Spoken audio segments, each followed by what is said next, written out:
चलिए आज बात करते हैं भगवान श्री कृष्ण की जन्म कथा के बारे में।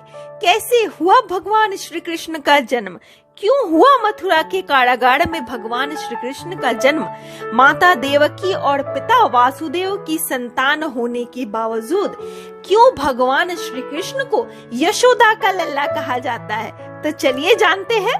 भगवान श्री कृष्ण का जन्म भाद्रपद मास में कृष्ण पक्ष के अष्टमी तिथि को रोहिणी नक्षत्र के दिन रात्रि 12 बजे मथुरा के कारागार में कृष्ण का जन्म हुआ था। कृष्ण माता देवकी और पिता वासुदेव की 8वीं संतान थे। कृष्ण का जन्मदिन यानी जन्माष्टमी का त्योहार बड़ी ही श्रद्धा भक्ति से मनाया जाता है। जन्माष्टमी भारत के अलावा नेपाल, अमेरिका तथा विश्व के अन्य हिस्सों में भी मनाया जाता है। तो चलिए आज स्मरण करते हैं भगवान श्री कृष्ण का और जानते हैं उनकी जन्म कथा के बारे में। तो मान्यता अनुसार द्वापर युग में भोजवंशी राजा उग्रसेन मथुरा में राज करते थे। उनका पुत्र था कंस। कंस ने उग्रसेन को राजगद्दी से हटाकर खुद मथुरा का राजा बन बैठा। कंस की एक बहन थी देवकी, जिससे वो बहुत प्रेम करता था।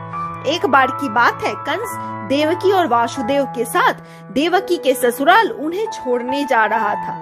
अचानक एक भविष्यवाणी हुई जिसमें उसे पता चला कि उसकी बहन देवकी की 8वीं संतान उसके मृत्यु का कारण बनेगी। यह सुन कंस क्रोधित हुआ, वासुदेव को मारने का प्रण लिया।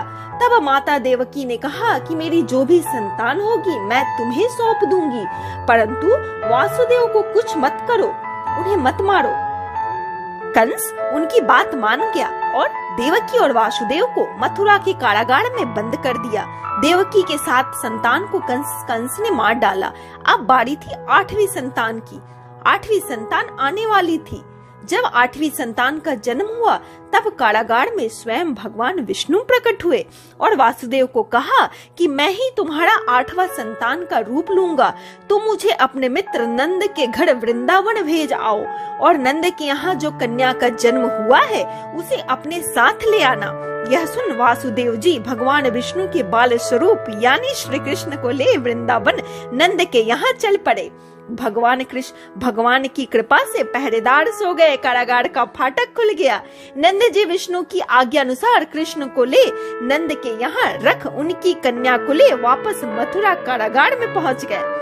जब यह बात कंस को पता चली कि देवकी ने अपने 8वें संतान को जन्म दे दिया है तो वह पहुंच गया कारागार उस संतान को मारने के लिए। जैसे ही उसने कन्या को हाथ में उठाया, कन्या आकाश में उड़ गई, क्योंकि वो भगवान की रची एक माया थी। और उसने कहा कि हे मूर्ख, तुझे मारने वाला जन्म ले चुका है, तेरे पापों का दंड तुझे अवश्य मिलेगा। तो यह थी कहानी श्री कृष्ण के जन्म की। अगर आपको हमारा ये वीडियो पसंद आया हो तो हमारे चैनल को लाइक करें, सब्सक्राइब करें और ज्यादा